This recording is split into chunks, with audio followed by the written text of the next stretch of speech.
This is Jeff Standridge, and this is the Innovation Junkies podcast. If you want to drastically improve your business, learn proven growth strategies, and generate sustained results for your organization, you've come to the right place. Over the next half hour, we're going to be sharing specific strategies, tactics, and tips that you can use to grow your business, no matter the size, no matter the industry, and no matter the geography. Weekly, we'll bring in a top mover and shaker, someone who's done something unbelievable with his or her business, and we'll dig deep. We'll uncover specific strategies, tactics, and tools that they've used to help you achieve your business goals. Welcome to the Innovation Junkies podcast.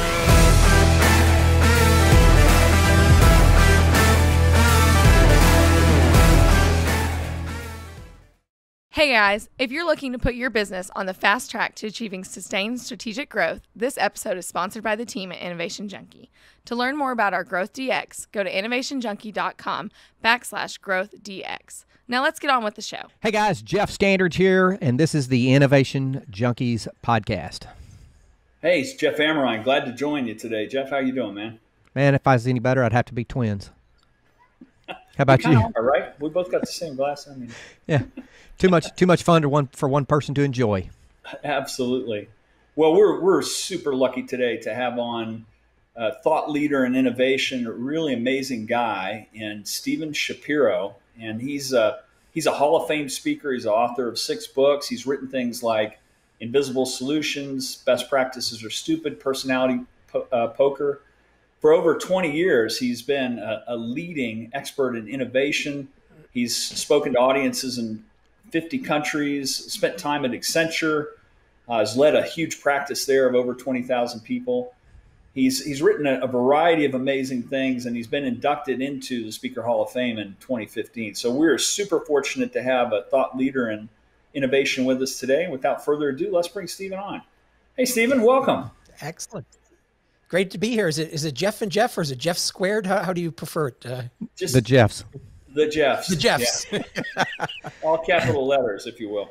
Yeah, Jeff rolls his eyes every time I say this, but we actually spell our names differently. The second F in my name is silent. Hey, it's really great to have you with us today, Stephen. Great to be here. So let's get started here. You spent some time at Accenture. Talk to us about how you got into the world of innovation. So I was engineer by background. So I have a degree in industrial engineering. And when I was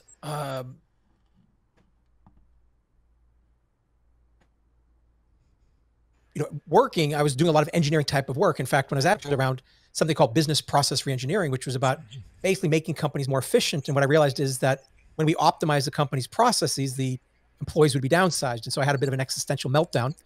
And in 1995, I took a leave of absence and realized I loved what I was doing. I loved helping companies, but I wanted to help them grow rather than helping them shrink. And so that's when I partnered with some other people. We created this big, great innovation practice. And it was really awesome. That's how I got into it. Very good, very good. Talk to us about kind of your perspective on innovation. How do you define innovation, and how do you go about ensuring that innovation's occurring within organizations that you work with? So I tend to define innovation by one word, which is relevance. To me, that is, that's the name of the game here. Is what we want to do is stay relevant in the mind of the consumer, the buyer, the market, our clients. Because if we're not meeting their needs, we're going to be out of business. And the way to do that is not through ideas and the way that a lot of other companies do innovation. But from my perspective, the key to innovation, predictable, repeatable innovation, is actually to use an engineering mindset towards innovation like I have. And it's about a process. And a process of innovation should give us flexibility, but it also has to allow us to have some level of structure. And to me, the key is the process starts not with ideas, not with suggestions, not with opinions, but with issue, problem, challenges, or opportunities. And if we can focus on that, then we can unleash the greatest value because we're focusing on what has the greatest impact to the organization. We experience a lot of times innovators or change agents becoming fixated on a great idea, a great solution, You talked about the starting point being the problem. I call it the problem, result, or opportunity. You call it problems, challenges, opportunities, et cetera. So how do you make sure, how do you get innovators or folks you're working with to reframe and to step back and not fall in love with the idea that they're trying to push or the solution they're trying to execute, but to really step back and say, what's the problem we're trying to solve here? What's the opportunity? How do you go about that? Well, I think the first step is to make people aware of the fact that if they're focused on solutions, paradoxically, they're less likely to find good solutions. So that's the first thing. Part of it's an educational thing that we need to do. But then also we need to give them the tools. And so you mentioned my books, like my latest book, Invisible Solutions, actually has a tool built into the book, which are 25 different lenses for reframing problems. And so that's just one tool, but it's a way that you can take what you thought was the problem and change the problem. Look at it through a different lens, sort of like going to an optometrist where words might be blurry. And then all of a sudden, when you change the lens, something becomes very clear. And that's what these lenses do, is give you clarity to find solutions that are probably right in front of your nose. You're just not seeing them because, well, we can't see what we're not able to see because our lenses influence everything we do. So talk us through some of those lenses. So the lenses are broken down in 5 different categories. So the first category of lenses are about reducing abstraction. So one of the things that we often do is we tend to ask questions that are big, broad, abstract, like how can I improve the business, or how can I grow revenues, or how can I increase margins? And so these first 5 lenses are really about taking these big, broad, abstract problems and sort of bringing them down to some level of specificity. So for example, one is the leverage lens. And I like to start with this one. It's why it's number 1, which is, what's the leverage point? If we could only solve for one aspect of a problem, what would it be? What will give us the greatest amount of return for this problem? Or conversely, what's our greatest roadblock or barrier, and how could we solve for that? So that's just one of the lenses within one of those categories. The other categories, just to round it out, is increasing abstraction. So when we ask questions that are too specific, we use those 5 lenses. There are some which are about sort of changing perspective, which is about being able to look at a problem from a different angle so you can look at it in a way that you've not seen before. There's lenses around switching elements, because in a lot of cases, we solve problems that have multiple facets to it. So for example, if I'm talking about profitability, well, there's revenues and there's also costs. And so maybe by solving or changing one of those will have an impact. And then the last category about zeroing in to make sure we're actually solving the right problem to begin with. It sounds like much of what you talk about, and I think other elements I've seen you reference, is around this idea of the curse of knowledge or expertise.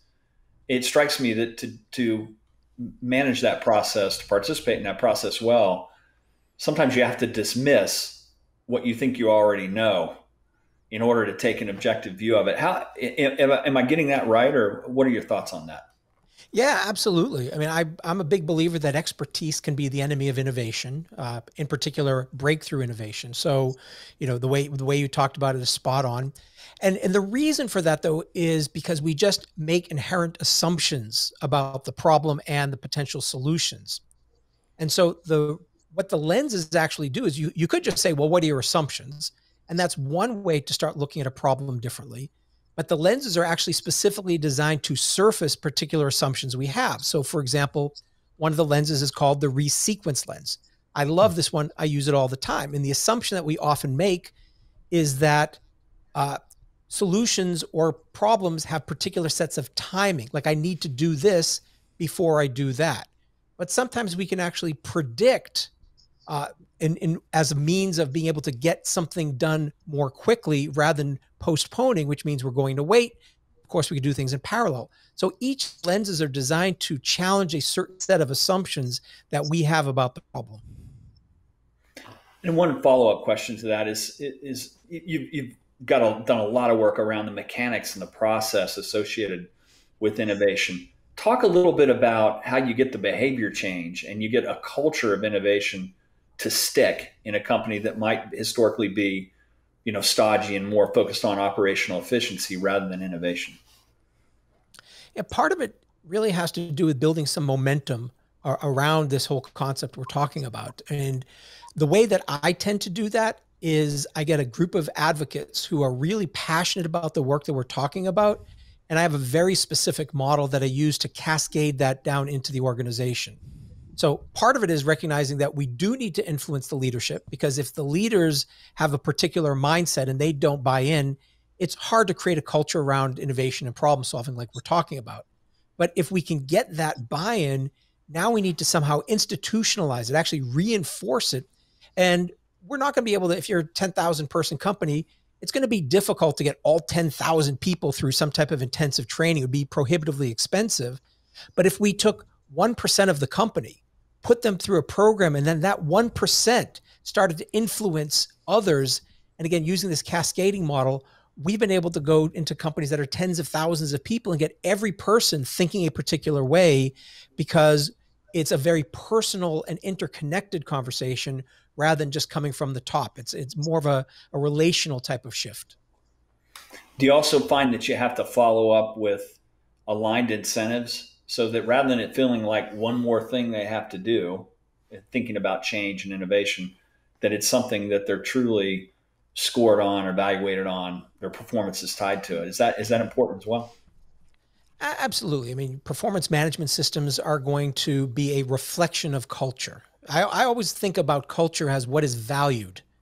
There's a lot of different ways to think about culture, but I think it's like what is valued.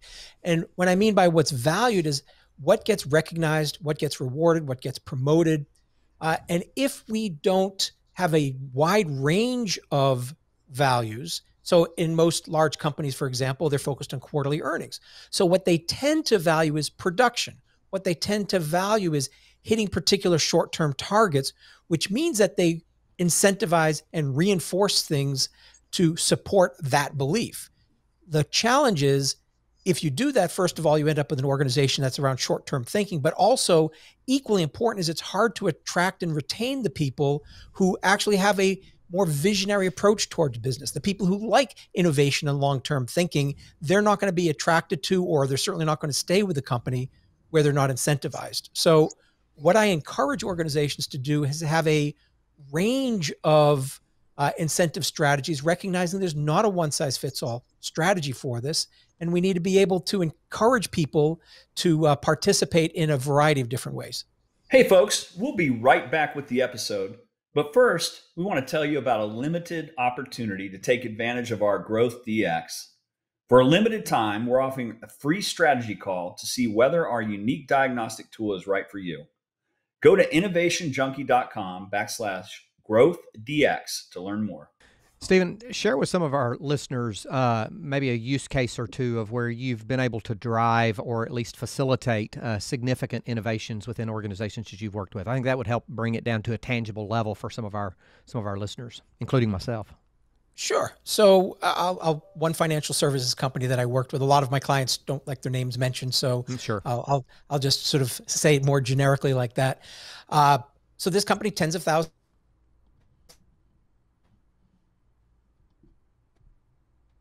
employees. What we did was we started off with a small group of people who were tasked with innovation, because the CEO made it very clear innovation is a priority.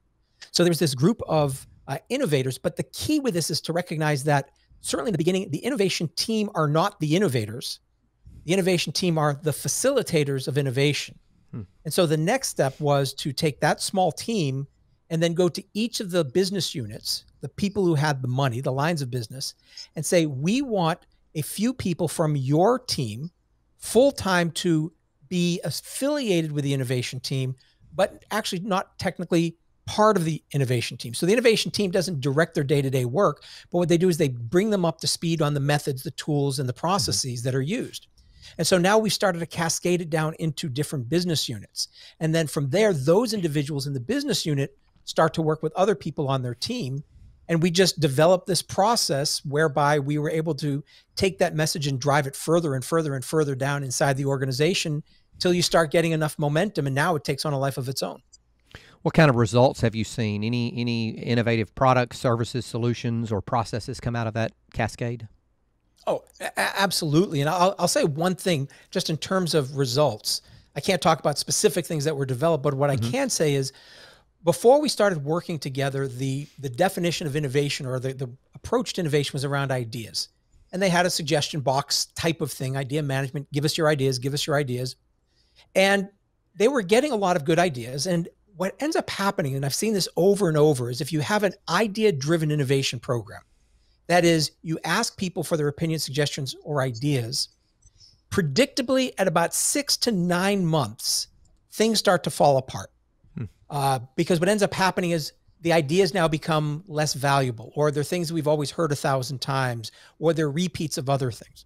So what we did was we allowed the idea program to start because it was a great way to get people comfortable with the tools. It was a great way to get people thinking about innovation. Everybody has an idea. So it was a great way of priming the pump. But then what we did is at that point, that predictable point where the value starts to drop off, we then started introducing a challenge-centered approach to innovation, which says, we don't want your ideas, we want your solutions to problems that we've identified that are critical to solve. And this company, others have done this too, but this company, I just remember that they measured everything. I mean, look, they're in financial services, measured everything. And one of the things they saw is that the value from their challenge solutions versus their idea solutions was a minimum of 10-fold improvement. They were getting much greater value because they were solving more important problems. And instead of going really broad and wide with ideas, they're getting laser focused on what has the greatest impact. So it has a huge impact. And to me, it's not specific innovations that matter. The value of this process was it was a continual flow of innovations over a long period of time. So you had leadership or others within the organization identify, here are the business problems or the business challenges or the business opportunities. Now let's go put a team together to tackle that challenge so that it solves in I guess, near-term fashion, very specific business problems. Yes. In fact, one of the things we stopped doing and talking with some executives, we stopped calling it innovation. Because you call it innovation, the antibodies kick in and people are like, I don't have time for innovation. But what we did is we had them go to the top leaders of each of these different divisions and said, what are the 3 most important problems? What are the 3 things that keep you up at night that if these could be solved would have a huge impact on your particular business? Again, it wasn't about innovation, which is, still about solving problems, but it was framed differently. And we collected about 80 different challenges that kept these leaders up at night. And then we went through a process of reframing and sorting and prioritizing to get to the ones that would be the ones that we could solve. And then the key is we used a variety of different techniques to solve them. In some cases, it was a team of people. Hey, this group, you go solve it. In some cases was, we don't know who's going to solve it. It could be anywhere inside this organization. Let's do internal crowdsourcing. In some cases, it was external crowdsourcing where we go to 7 billion people and ask them how they might solve it. So it was a portfolio of challenges that we identified, and then we used a range of methods for being able to find the solution based on the nature of the problem. Maybe unpack for us a little bit this concept of open innovation and open sourcing of how you'd solve some of those challenges. Talk us through how you did that. Sure. There's a few different ways you can do it. I mean, in its truest sense, open innovation means getting anybody involved, even internally. So I do distinguish open innovation from external innovation, because you could do open innovation internally. So when we were doing open innovation internally, basically on the platform that was being used, we'd post the challenge. How can we there'd be a brief, people would provide solutions. And the key, and this is one of the things to think about, is the advantage of challenge-centered innovation versus idea-driven innovation is each idea needs to be evaluated on its own merits. Whereas if you start with an issue, problem, challenge, or opportunity, you can identify specific measurable evaluation criteria right up front. You can identify the evaluators. You can get the sponsors, the owners, the funding, the resources, everything identified before you get started. So that to me is a really powerful shift when we move from ideas to challenges. And when we go externally, it's again the same type of concept. We need to have the right problem framed the right way to the right crowd, and then people can provide solutions to that. But those are just a couple of forms. So crowdsourcing isn't just the only form of open innovation. You could do tech scouting. Maybe somebody's already solved it and there's a marketplace where your solution can be purchased.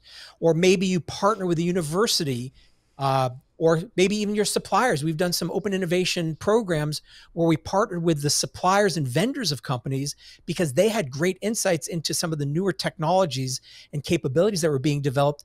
And by collaborating with them, you could get ahead of the curve in terms of what's coming out. So it's basically, how do we find better ways of collaborating, going beyond? If I'm doing a marketing problem, don't just get the marketing department to work on it. Look beyond the marketing department internally, and then look externally. Great. Thank you. What are some other areas that are kind of top of mind for you? And you've covered a lot of ground, but what are some, if you were to think of specific tips for organizations that are really wanting to re-engage innovation and disruptive change and breakthroughs, what are some tips for getting started that you might suggest? Well, to get started, I think the key thing is just to make sure that you have leadership support, because I really do believe we can try to do sort of this grassroots, and it sometimes works, but it's much more difficult. But I think the first thing is just to get clarity around why. Why are you innovating? What is it that you want? What's the goal, the purpose, the outcome that you're looking for? Because if we don't have that level of clarity, then it's hard to innovate. And then to me, the next step, which is associated with that, is to identify and clarify your differentiator. Because my belief is you don't innovate everywhere, you only innovate where you differentiate. And what you really want to do is identify what are the capabilities, the products, the services, other things that you've developed that are the reason why people do business with you and not someone else. And if you spend your time actually improving and focusing on your differentiator, you get a much greater return. So when it comes to prioritizing innovation efforts, that is a great mindset to use to get you started, because then you're really solving problems that are going to have a much greater impact for the organization. Build on existing strengths rather than trying to shore up weaknesses through innovation. Absolutely. Absolutely. And I would, just to add an important point, though, is that a differentiator isn't necessarily what you're good at. It's what the market wants. And so we don't, as an organization, necessarily get to define or choose our differentiator. It's the market, our customers, our clients, that are ultimately going to determine whether or not we are differentiated. And so I think that's an important point. There's a number of, we could talk deeply about differentiation for 15 different podcasts alone. But I think that's sort of a great place to start, is getting that level of clarity. Because once you have that, you have everybody inside the organization rowing in the right direction, in the same direction, and hopefully investing in the parts of the business that will have the greatest impact. I've got one follow-up. So we see businesses like Amazon that were, marching down this path towards being the everything store, and they realize in order to do what we need to do, we've got to build this cloud-based platform, hosting platform, AWS, or we're not going to be able to do what we want to do. And it turns out that ends up being a significant profit center. When organizations get to the point where they've built something that solves a problem for themselves, what are their options in terms of turning it into an internal profit center or spinning it out into a separate company? How often do you face those sorts of things through this sort of innovation lifecycle? I think it happens. I mean, AWS is a great example of that, and I could mention a few others. But I think the reality is Amazon, Google, and these other companies that we like to say, well, they do this, we should do that. There's a reason why one of my books is called Best Practices Are Stupid. Trying to replicate what worked for someone else might not work for you. And in most cases, you probably don't have the scale, the reach, the power, the resources that a Google or an Amazon has. And so I wouldn't try to replicate what they do, because it probably will lead you in the wrong direction. And so that, to me, is just the key, is just making sure that you are, doing what makes sense for you. And sometimes taking a capability you do internally and starting to sell it externally might take your eye off the ball. So you could spin it off as a completely separate venture. One of the companies that I'm a huge fan of, in fact, I'll in full disclosure, I have a strategic partnership with them, is Innocentive. So Innocentive, which is an external crowdsourcing platform, was actually initially built 20 years ago at Eli Lilly. The pharmaceutical company decided, we can't have access to all the best experts, researchers in the world. So we're going to create this platform where when we have a problem where we need some type of chemical compound or formula created, we'll go to the crowd, the external crowd. Well, eventually they decided that it was something that was powerful enough for them to spin off. And in 1999, they spun off Innocentive as a standalone company. If they try to continue doing that internally, that would have been great. But if they try to do it internally and offer it externally, it would have probably dissipated their energies and it wouldn't have worked for anyone. You know, I love books with punchy titles, and Best Practices Are Stupid, I think, is a great title, about as punchy as it gets. You talked a little bit about how we can get off track by trying to replicate something that another organization has done. Do you think benchmarking and identifying best practices has any use at all? Or if so, how would you apply best practices in a situation? Hey, Amazon did this. How can we learn from that and apply it to our business? So I think there's a couple things to keep in mind. One is if you're looking at best practices from other industries, I think that can be helpful. Again, you want to adapt but not adopt. So what we want to be doing is looking for inspiration. And one of the things we know is sometimes the greatest breakthroughs actually come from somebody from a completely different domain of expertise that has solved the problem somewhere else that might be related to the problem you're trying to solve. So that's one thing. But even in the context of your industry, I think of the work that we do inside of organizations in multiple levels. And the shorthand version of it is the three levels are support, core, and differentiating. Support are things which create internal value, but don't create external customer value like payroll. Core are things which are the table stakes. It's not why someone's going to do business with you, but if you get it wrong, they will leave you. And then differentiating is the reason why people do business with you. For things that are support and core in nature, you don't want to be recreating. You don't want to be reinventing the wheel. So best practices, partnerships, outsourcing, and things of that nature are fantastic for those, because if you spend less time trying to innovate around your core, again, which is what is expected of you, then it frees you up. If you're not focused on that, it frees you up to focus on your differentiator, and best practices and partnerships and things of that nature can be very powerful. Very good. Let's talk about how you spend your time today with your clients. Where do you spend the most time, and how do you engage with your clients the most? Oh, wow. That's a tough one because it varies so much from situation to situation. So in some cases, it's actually very hands-on, where I do one-on-one sessions on a weekly basis with people to walk them through a process. So I don't do just hey, let's get on the phone and have a conversation for an hour. That's not my strategy. I send them a piece of content. I mean, I have hours and hours and hours of videos, templates, tools, and other materials. So they'll get the materials, and then we'll have a conversation around it so that they can apply it and see what comes from applying that process. So that's one really great way that I love to work with companies. Sometimes we'll do it in a cohort where we do the same model, but it's with groups of people. It might not be as long or as intensive, but the goal is to build that advocate network. And so one thing which I love to do is when I work with a company, let's say we get 30, 50, 100 people, whatever it is, people who are interested in innovation and problem solving, maybe some level of self-selection, and we put them through a program where they now start to build the skills. Now, I wouldn't call them certified. And when I say certified, it means like they can do what I do and they think the way I think, but it gives them enough so that they can actually start talking about this in a way that's going to be valuable. And then from that group of 50 people, we will identify 3, 4, or 5 people that go through the more intensive certification process, because the goal is ultimately for me to become irrelevant and the organization have all the tools they need to make it happen. Got it. You know, kind of one of the ways that we like to sort of land the plane on these when we're talking to guests is a little bit of a retrospective. As you look at this career where you've established thought leadership and you've had large scale profit and loss experience, if you were to roll the clock back 20 years and you could give your younger, recently minted industrial engineering self some advice, what would that be, knowing what you know now? What would I do? I think the first thing is to recognize that from So I've had my own business now for 20 years. So I'll talk to that person, the person who started a business in 2001, is to recognize that having the greatest books, having the greatest content, having the greatest speeches, the greatest intellectual property doesn't mean a thing.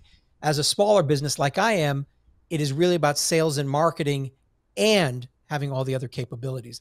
And I think that's probably, a truism for anything. Even with innovation, we have the greatest solution to a problem, but if we can't convince other people that it's a great solution or that it's even a problem to begin with, it's not going to go anywhere. So as an engineer, I sometimes like to focus on processes and solutions and things of that nature. But it really, the thing which is so critical to be able to help any organization or any individual be successful are sales and influence and marketing skills. I think those are so fundamentally critical. Being able to tell the story, crucially important. Absolutely. Makes me cool as a cucumber. I know that. even here in Arkansas, where it's 127 degrees.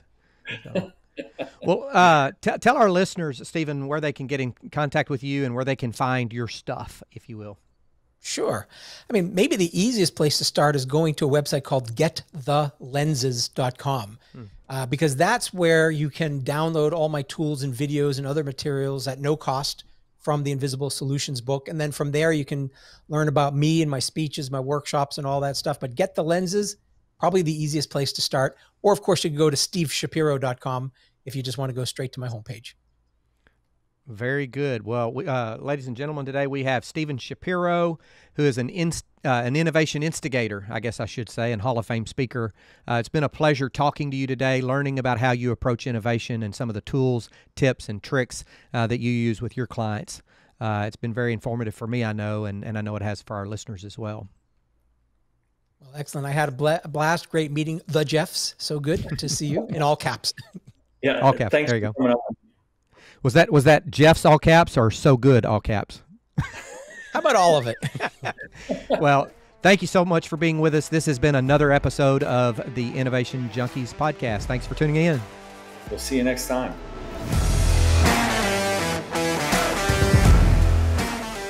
Hey folks, this is Jeff Amrine. We want to thank you for tuning in. We sincerely appreciate your time. If you're enjoying the Innovation Junkies podcast, please do us a huge favor. Click the subscribe button right now and please leave us a review. It would mean the world to both of us. And don't forget to share us on social media.